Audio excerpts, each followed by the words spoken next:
Instead of hiding from death, Sam seemed to go out of his way to meet it.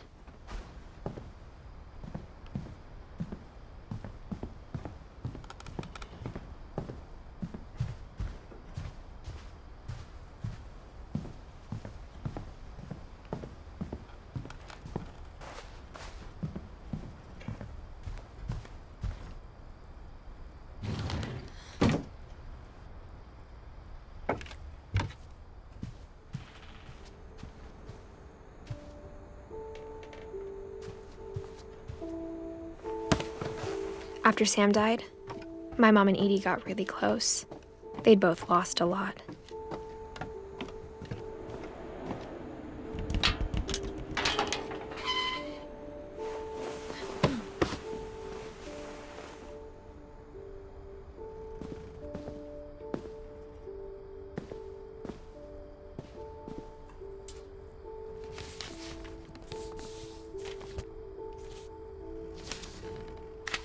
Dear Kay, do you remember the way Gregory used to laugh when he thought he was alone? Like something funny was happening, but only he could see it.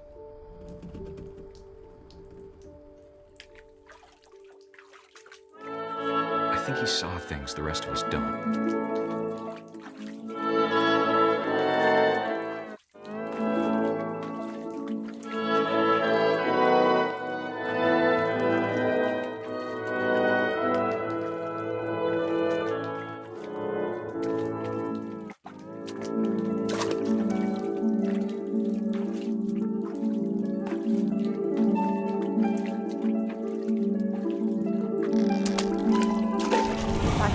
Gregory, it's time to...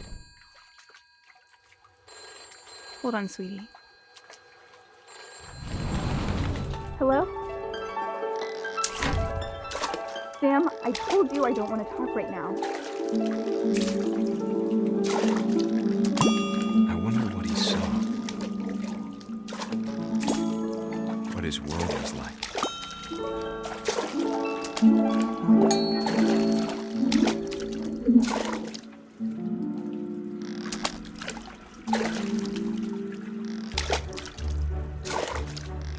He reminded me so much of Calvin. Lost in his imagination.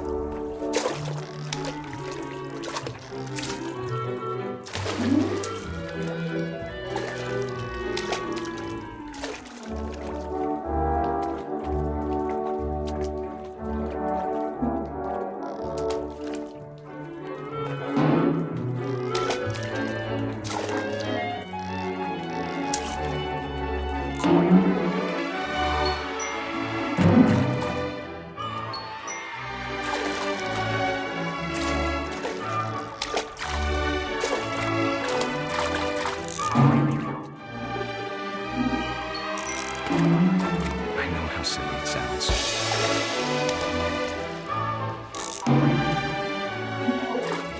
That I worried about a baby being too happy.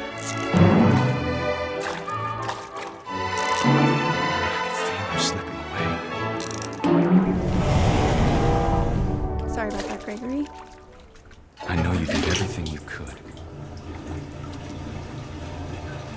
Maybe if I hadn't called that night. Damn it.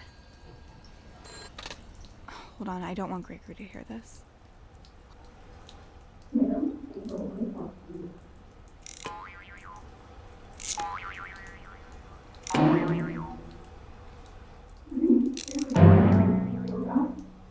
I wish he could have told us about the world he saw.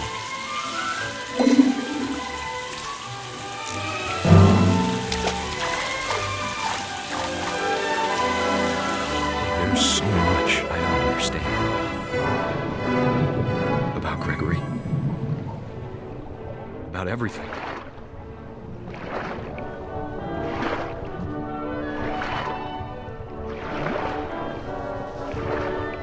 But I know what happened wasn't your fault.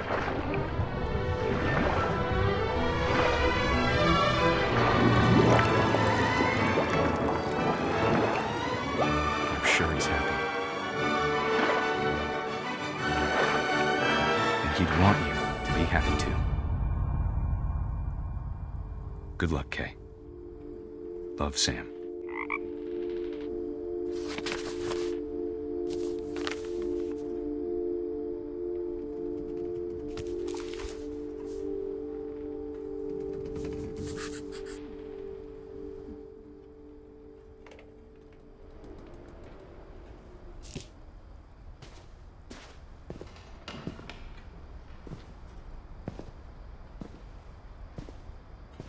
I can't imagine my mom ever writing poetry, and yet...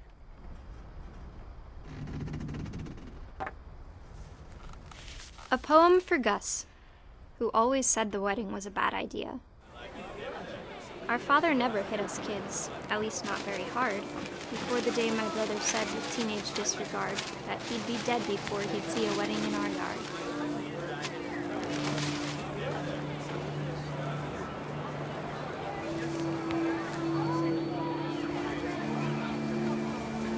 My father made him come, of course, but Gus stood far apart, just flew his kite and bottled up the storm inside his heart.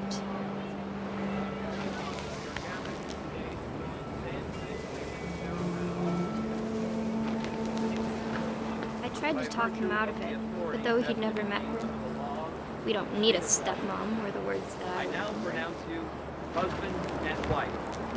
You may kiss the bride.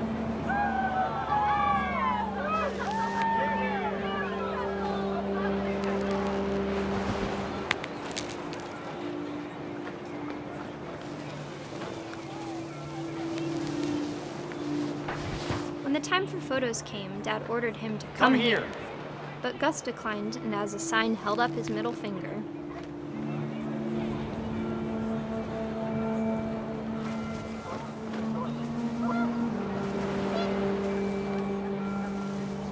The wind picked up and panicked geese appeared and quickly went.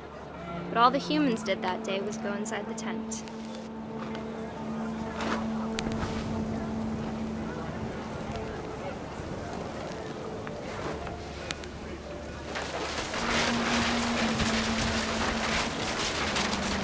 The rain came down in buckets then, but no one seemed afraid that nature might destroy the tent our dad had crudely made.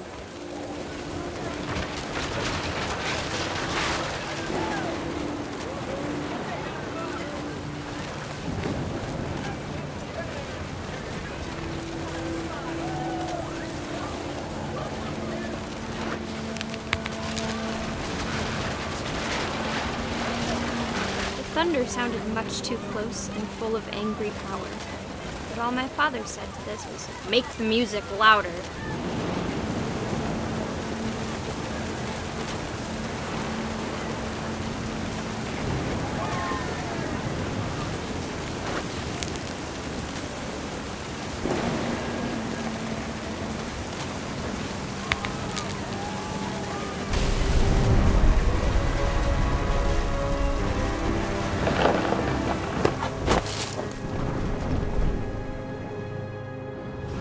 I wish that I could truly say I thought about you on that day. Out there on the beach alone, just you, the wind, the sea, and foam. But I didn't, until we found you.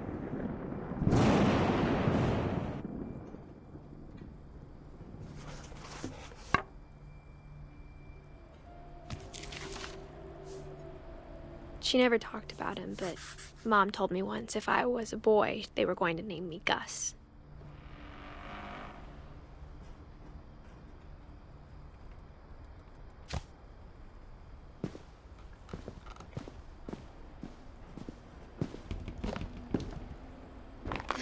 My mom moved up to the loft after her brothers died.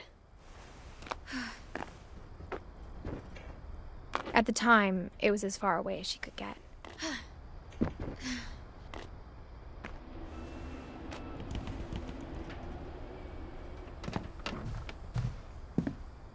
She spent a summer building houses in Calcutta, where she met my dad, Sanjay.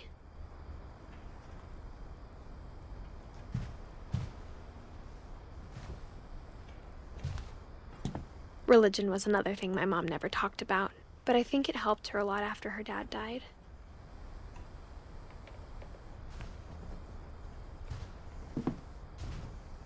My mom moved to India a week after graduation and got a job teaching English. Lewis was born a year later.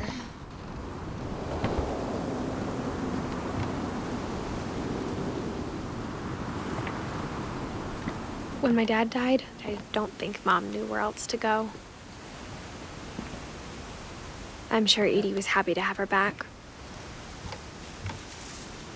And to see kids in the house again.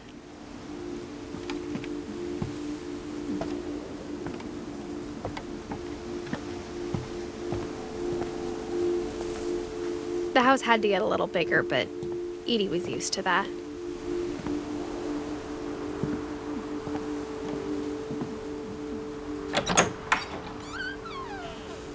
And for a while, things were good, almost normal.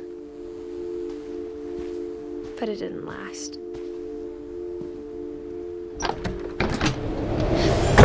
The beginning of the end was Milton's 10th birthday, when Edie gave him a castle.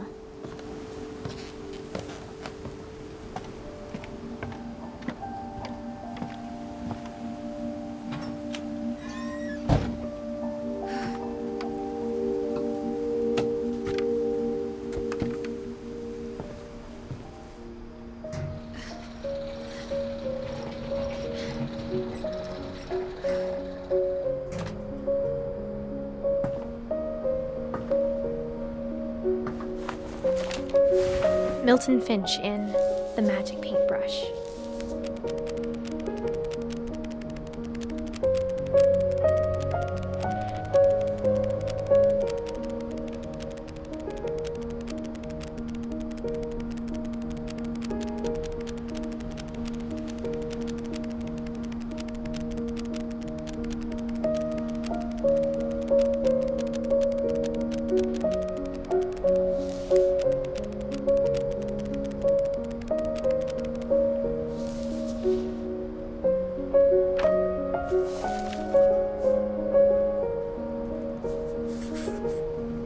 I was 4 when Milton disappeared.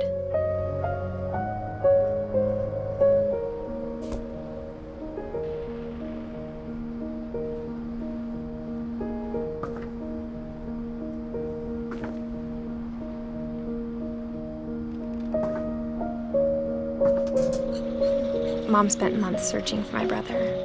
Then she sealed the doors.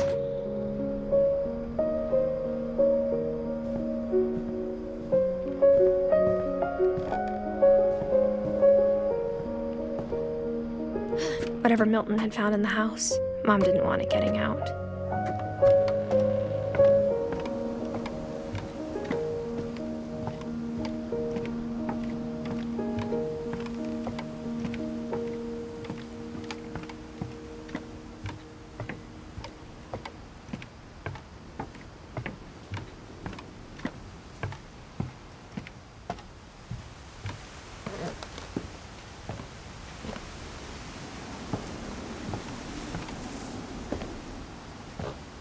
Mom definitely blamed Edie, but I think Lewis blamed himself.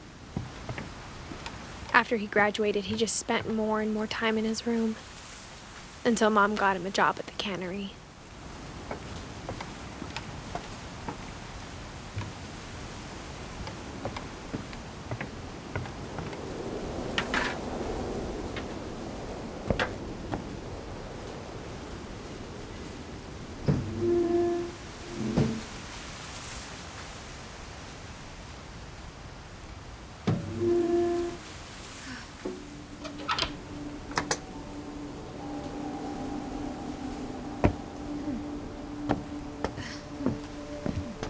Lewis's room smelled very, very familiar.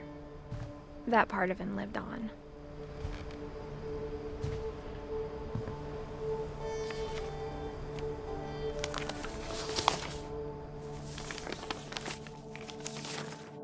Dear Mrs. Finch, as Lewis's psychiatrist, I can understand your desire for an explanation. As I see it, the trouble began in January, shortly after we convinced your son to seek treatment for substance abuse. Newly sober, I believe Lewis first noticed the monotony of his daily life.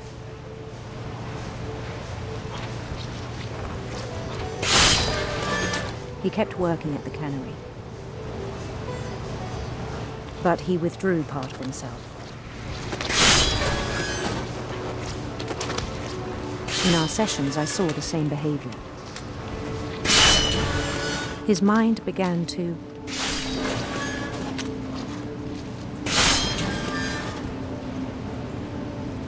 wander. I asked him to describe it. He said he started small, imagining a labyrinth. He'd feel his way about. Then something moved. Bats and toads.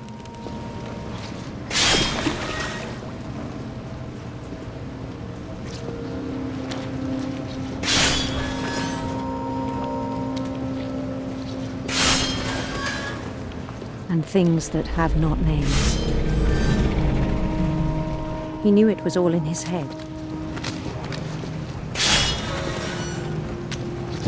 But he took it very seriously. I had hoped he'd find himself.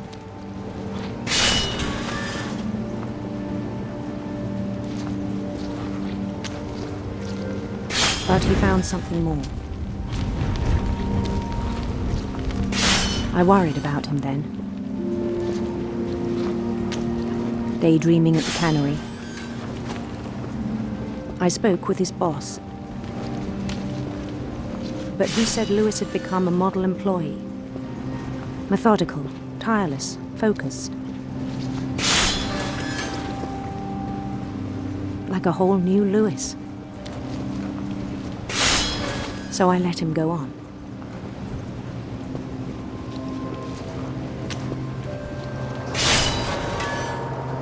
I even encouraged him. It seemed very promising at first. He told me he'd made a new friend.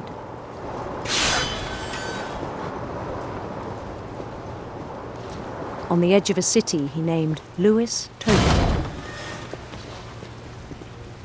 He built the city up slowly, brick by brick. Then he made musicians.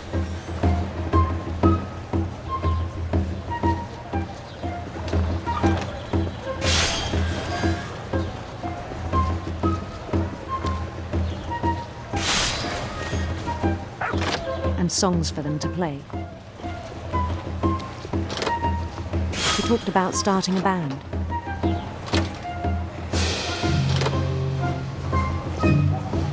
And he was always humming something.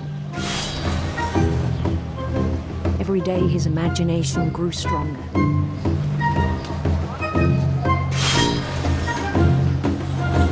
He no longer spoke at the cannery. But his chopping was as reliable as ever. Then one day it struck him that all the cheering crowds, even the stones under his feet, were all in his imagination, so he could do whatever he wished.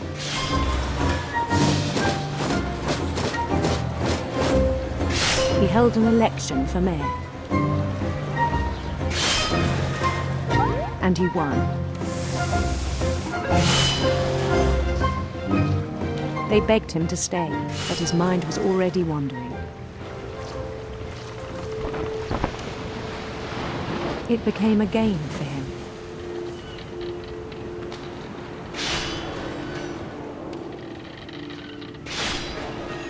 He'd conquer a city, then immediately push on.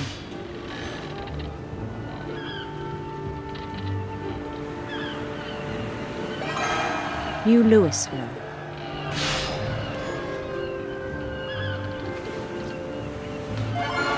St. Louis. He started drifting away from our reality.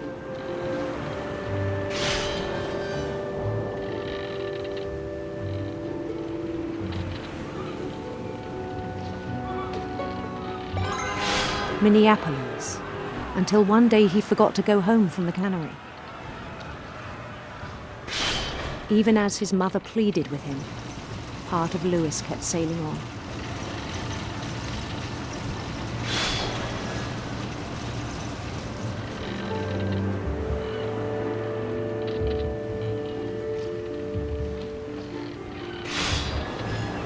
In Louisburg, he heard rumors of a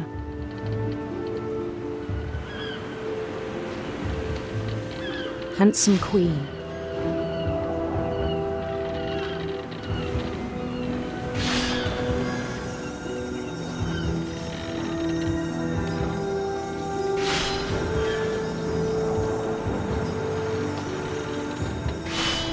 The queen was on her own quest for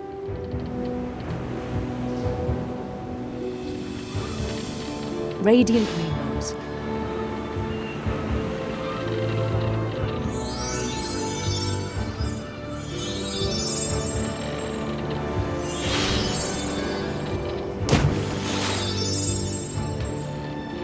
He followed the sound of her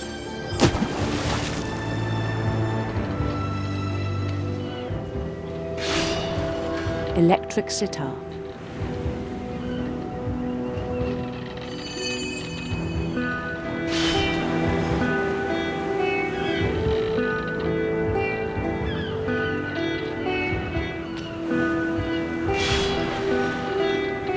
His chase led him to a golden palace east of the sun and west of the moon.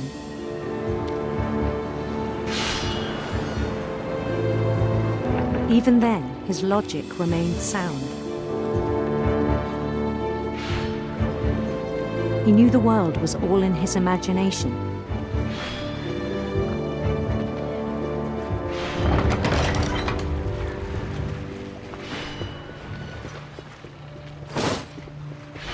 But he was so proud of having created it. In his own eyes, he'd become something greater than a king.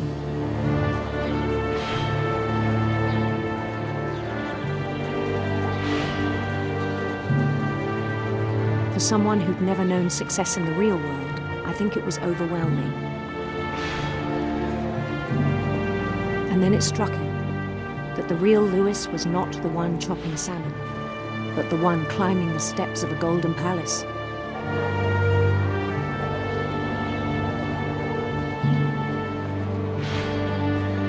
My imagination is as real as my body, he told me.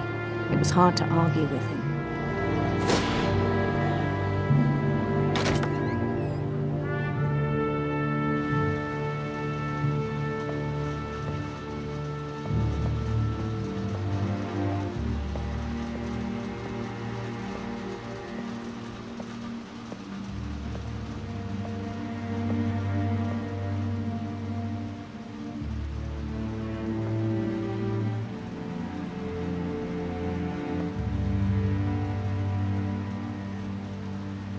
Began to forget the world we know.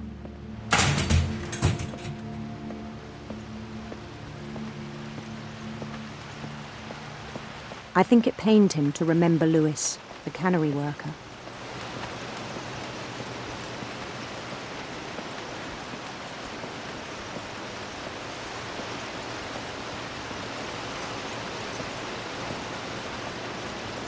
He began to despise the man with a royal contempt.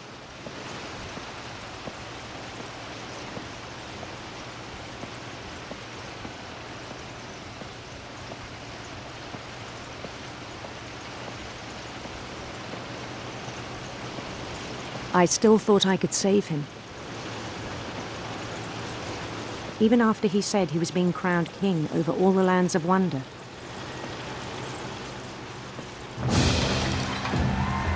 The palace would be packed with his companions.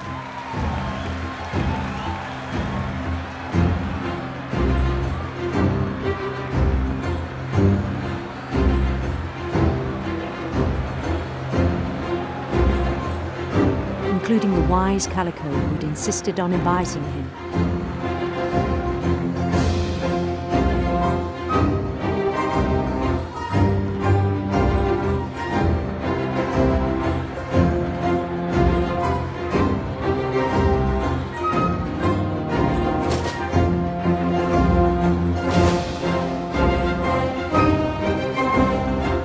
His queen waited, holding his crown.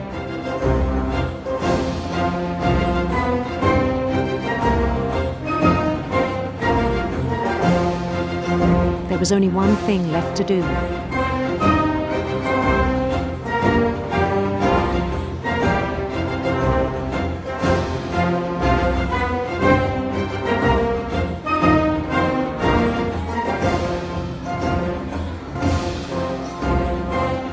down his head.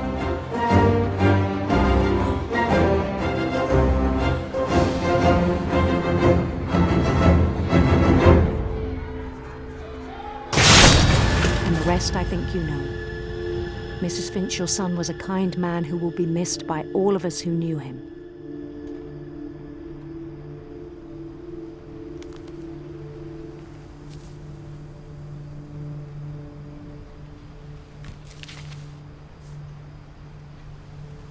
My brother was really cool. I wish you could have met him.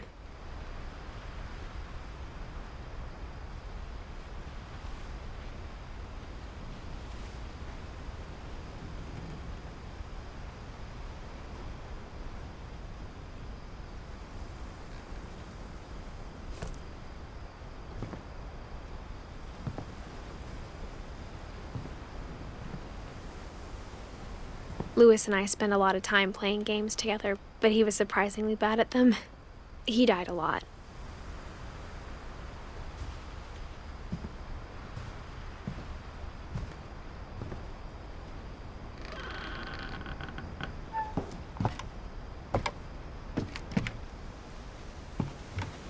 On the way back from Lewis's funeral, my mom told me to start packing. She waited until the day before we left to tell Edie.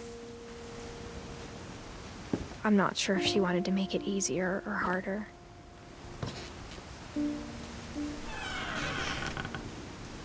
I wish we'd stayed.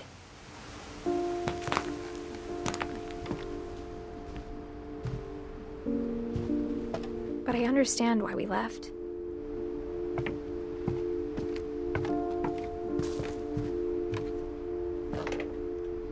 My mom ended up leaving everything behind.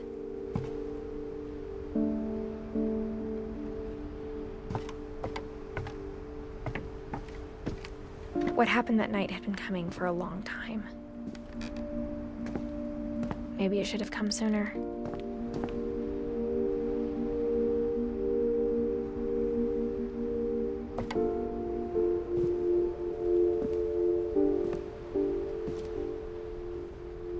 But it had to end one way or another.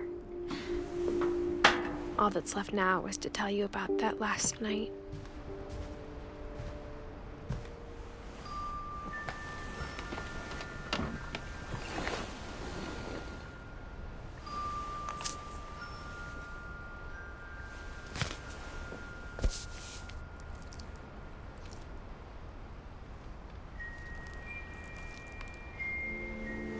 That whole last day, Edie just watched us pack and didn't say a word. Until supper, when she raised her glass and said, "To our final night together, and all our final nights apart." Grandma, you know what I said about alcohol. Some of your medications are very Edith, specific. I left a present for you in the hallway. Why don't you go open it? The grown-ups have to argue now. I'm sorry, you're right.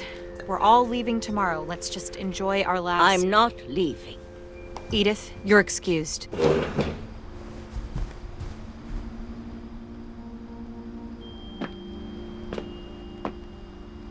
the power had been shut off that morning, but Edie always had plenty of candles.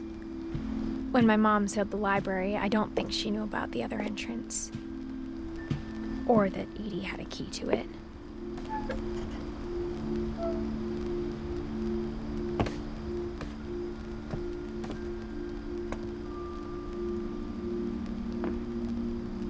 That thing you're afraid of isn't going to end when you leave the house. Edith has a right to know these stories. My children are dead because of your stories. I think it's best if Edith and I leave tonight. We'll have the nursing home send a van for you in the morning, okay?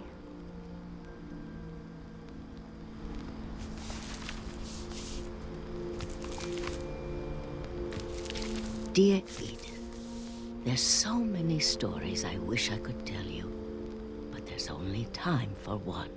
This is about what happened on the night you were born. That night, the tide went way, way out. It was the first and last time I ever saw the old house aground. There'd been an earthquake out in the middle of the ocean. They called it the lowest tide in 1,000 years. God, it smelled awful. You know, I've seen that house every day of my life.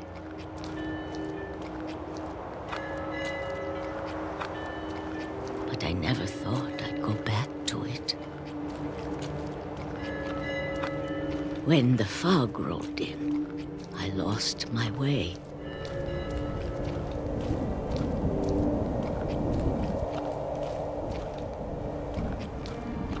I got turned around.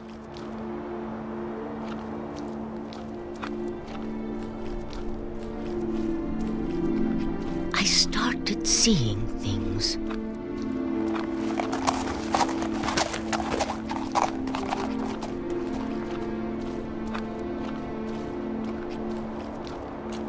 Things I'd forgotten had ever existed.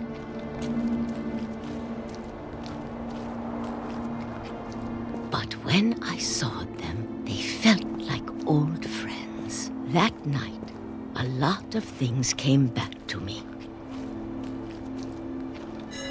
Or maybe I came back to them.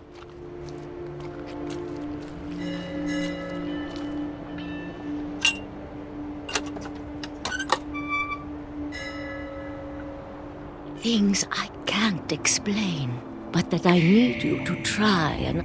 Edith, what are you doing in here? It's mine. Edith! Mom, you're gonna rip it! Let go! I kicked and screamed, but Mom dragged me to the car.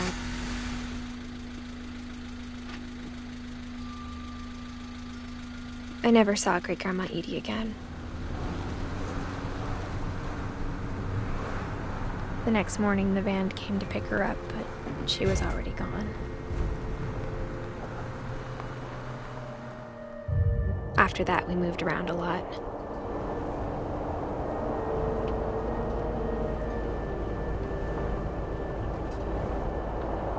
We both tried to make the best of it.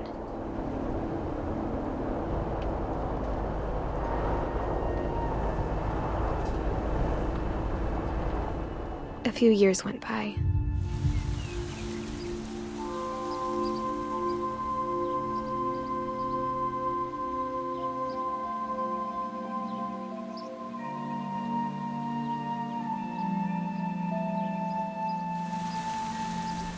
My mom didn't like to talk about it.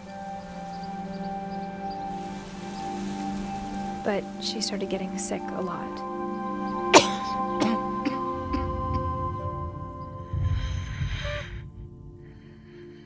She got better for a while, and then she didn't.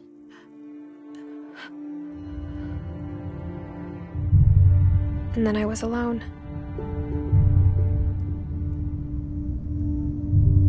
The last Finch left alive.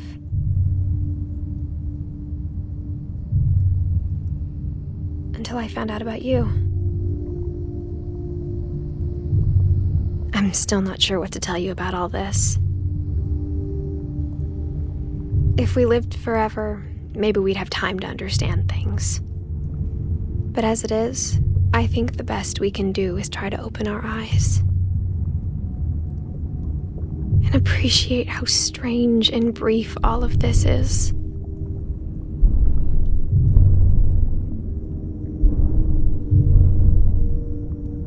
This journal was supposed to be for you. But now I hope you'll never see it. I just want to meet you. And tell you all these stories myself. But I guess if you're reading this now, things didn't work out that way.